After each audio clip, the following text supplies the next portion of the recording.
let me recognize via WebEx Senator Blackburn. Thank you, Mr. Chairman, and I want to thank our witnesses today for being there. Director Haynes, I have a question for you.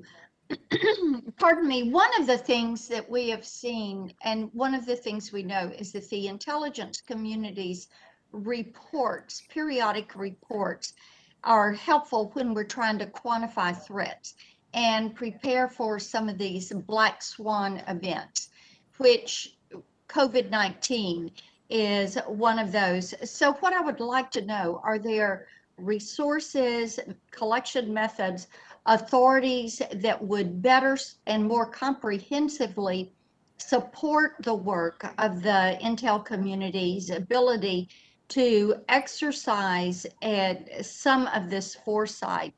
And I ask this question in regard to Russia and China and some of their participation. And also, if there is a way for interagency share on some of these resources and information.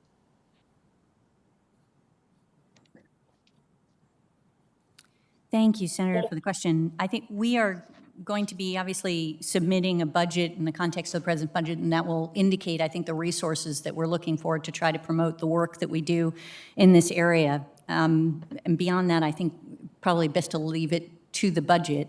If there are particular thoughts that you have on things that we can do better in this respect, please don't hesitate to let us know, obviously. Well, this would need to be things that you all say we're missing or you need more of. And I appreciate General Barrier's statement, and I will come to you with this part of the question. When we look at China and Russia and how they have expanded their security ties, and I would be curious, to what degree do you assess this closeness between Russia and China? And I would add to that Iran and North Korea, and those four comprising a new axis of evil. But in what way do you attribute this to a growing relationship between Putin and Xi, and between the leadership of these countries? And how do you assess these countries' unwillingness, pardon me, to agree to a formal alliance? General, to you. Senator, thank you for that question. We see some cooperation between China and Russia, and I would say that it is opportunistic and transactional. I think neither country would prefer to have a deep military alliance. It provides them flexibility not to actually have that.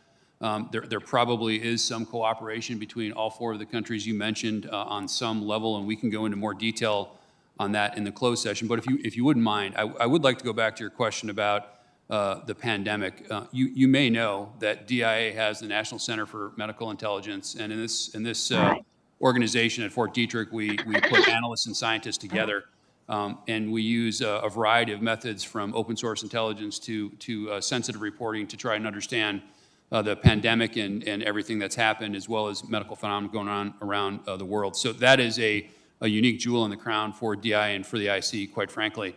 I think we have the right authorities in place, and as the director said, in the budget, we'll be looking for continued funding for that center. Okay, let me ask you this. When we talk about Russia and China and naval cooperation, how do you see this affecting the Indo-Pacific, with Russia having added 15 new warships and support vessels to their Pacific fleet? So certainly something that we should keep an eye on with our Indo-PACOM partners. Obviously, more forces there requires more intelligence, surveillance, reconnaissance assets to keep an eye on it, and we will watch out for additional partnership between PLAN and Russian Navy forces. And I would also, and this may be better for our closed session, but to know how you assess Russia's geopolitical understanding of or participation in China's Belt and Road Initiative?